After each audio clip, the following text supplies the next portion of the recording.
You said we were just suing South Park.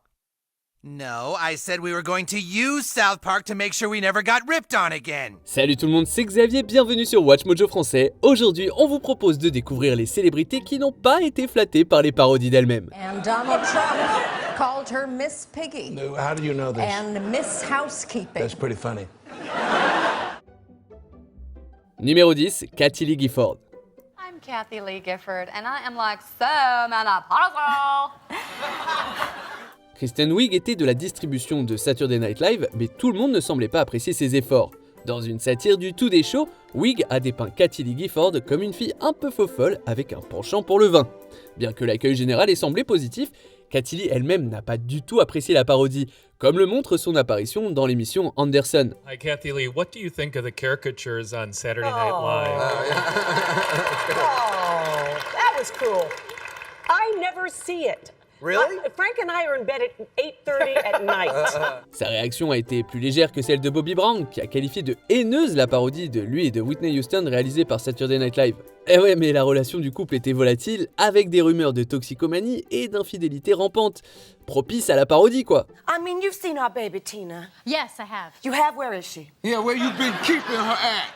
Numéro 9, Jennifer Lopez. There's a nobody part in town, Abby. The aerial butt slam is one of the most complicated moves in sport. Celebrity Deathmatch présentait des animations en pâte à modeler de célébrités s'affrontant pour ceux qui se demandaient qui gagnerait dans une hypothétique baston.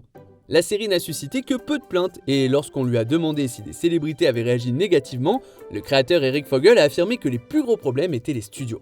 Un combat entre les capitaines Kirk et Picard a été supprimé parce que le studio ne voulait pas contrarier les fans de Star Trek. En fait, une seule célébrité a posé problème, Jennifer Lopez.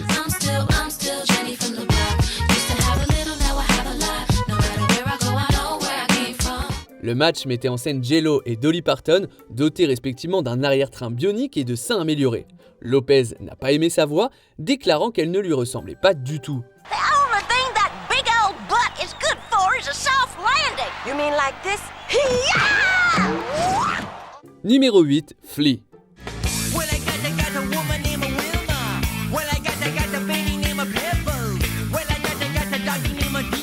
En 1993, Weird Al sort son 8e album studio Alapalooza qui reçoit des critiques mitigées. Et un musicien n'est pas très satisfait de l'un des titres, Bedrock Anthem, une chanson sur le thème des pierres à feu, écrite sur l'air de 2 chansons des Red Hot Chili Peppers.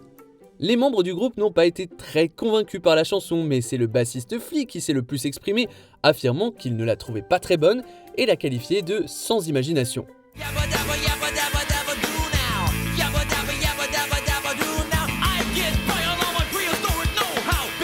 Les Red Hot ne sont pas toujours aussi sensibles. En 2014, un duo d'humoristes a publié une nouvelle chanson des Red Hot Chili Peppers, intitulée Abracadabralifornia, faisant croire à beaucoup qu'elle était réelle. Le groupe a adoré, et le batteur Chad Smith a même tweeté à propos de l'hilarité de cette chanson.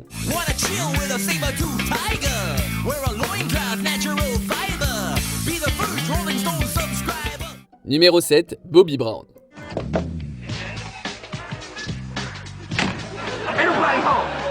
Bobby, it's MTV Cribs. Oh, cool. I thought that was the police. Brother got warrants. Visiblement, Bobby Brown n'aime pas les parodies. S'il n'a pas apprécié son sosie de Saturday Night Live, il n'a vraiment pas apprécié sa parodie par Mad TV.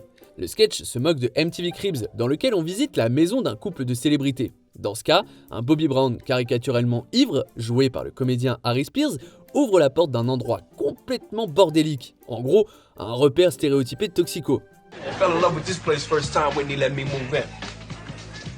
Il commence à uriner dans un coin, entouré de disques d'or encadrés. Le vrai Bobby Brown a déclaré qu'ils étaient allés trop loin et il s'était senti très offensé. Il est même allé jusqu'à dire qu'il avait envie de frapper Harry Spears. But the world was beginning to take notice. All right.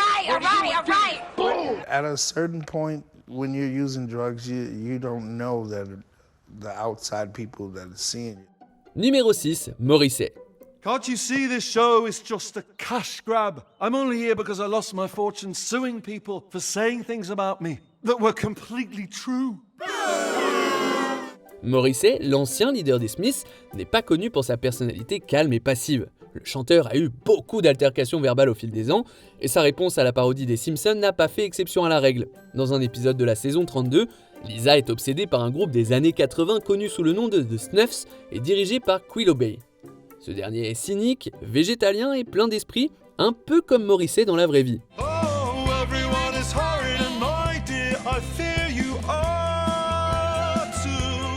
En revanche, le Quilobay d'aujourd'hui est un bigot incendiaire, un mangeur de viande et un homme plutôt gros et baveux.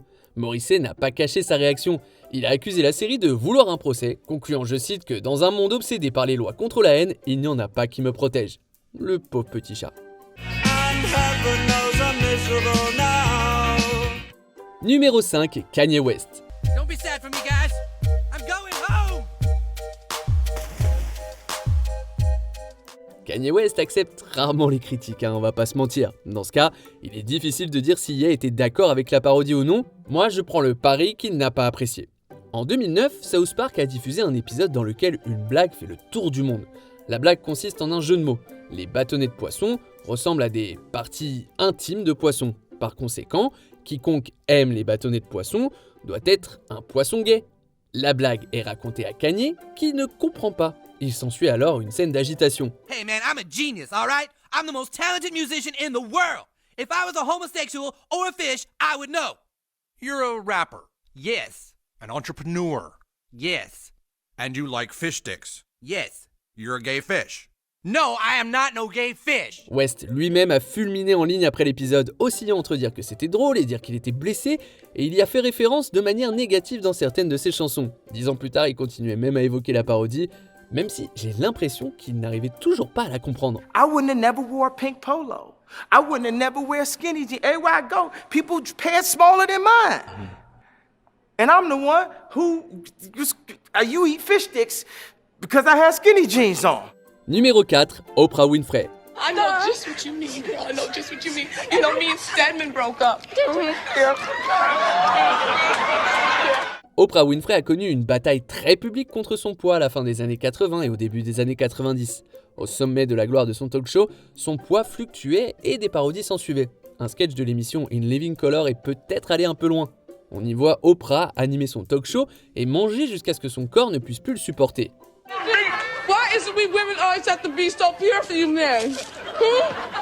Le sketch commence de manière amusante avec Oprah berçant un invité bouleversé. Elle sort des aliments de ses poches et fait même rôtir 3 poulets. Le sketch se termine par elle, grosse comme un ballon dirigeable et flottant vers le haut. La vraie Oprah a déclaré qu'elle avait l'impression que le public riait hystériquement d'elle.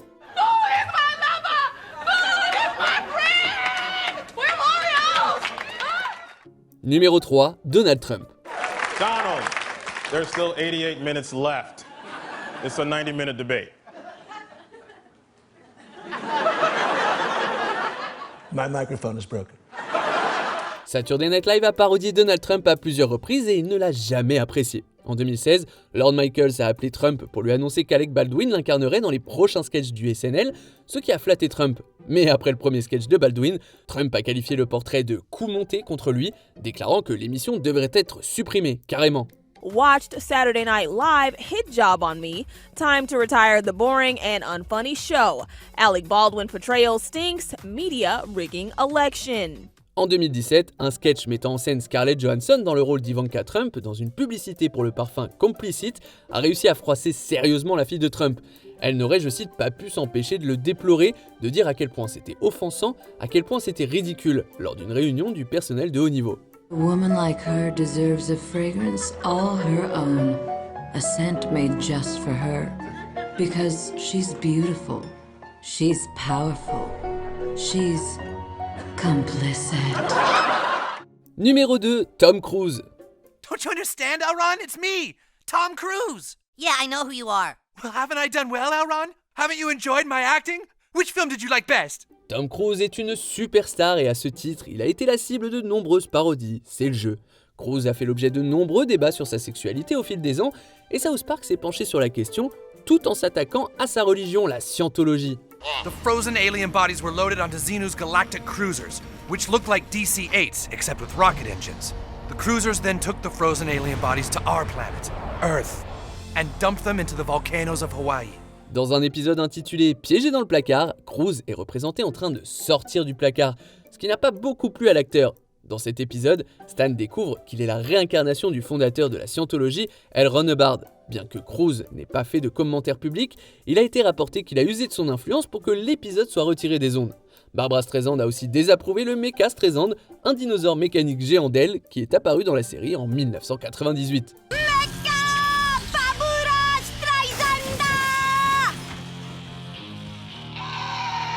Avant de continuer, abonnez-vous à notre chaîne et sonnez la cloche pour être tenu informé de nos dernières vidéos. Vous pouvez être notifié occasionnellement ou pour toutes les vidéos. Sur votre téléphone, assurez-vous que les notifications sont activées dans les paramètres. Numéro 1. Carol Burnett. Dans un épisode de la saison 4 des Griffins, Peter visite une librairie pour adultes avec ses amis. Lorsque l'un d'eux remarque la propreté des lieux, on lui fait remarquer que Carol Burnett y travaille à temps partiel en tant que concierge. Et apparaît alors Charwoman. It's pretty clean. Carol Burnett works part-time as a janitor. Ça n'a pas plu à Carol Burnett. Elle a intenté un procès à la série, affirmant que le personnage et une version modifiée de la chanson du thème de Carol Burnett Show avaient été utilisés sans autorisation.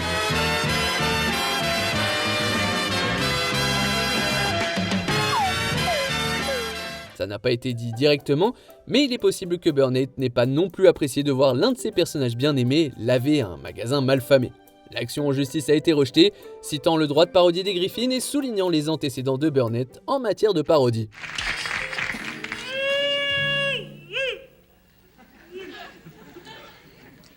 Selon vous, s'il y en a un, lequel de ces cas a dépassé les bornes? Shockingly, I've just been slandered once again in the town of South Park. Something I know you all can relate to.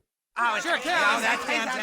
Que pensez-vous de notre sélection? Dites-le moi dans les commentaires et checkez ces autres super vidéos de WatchMojo français.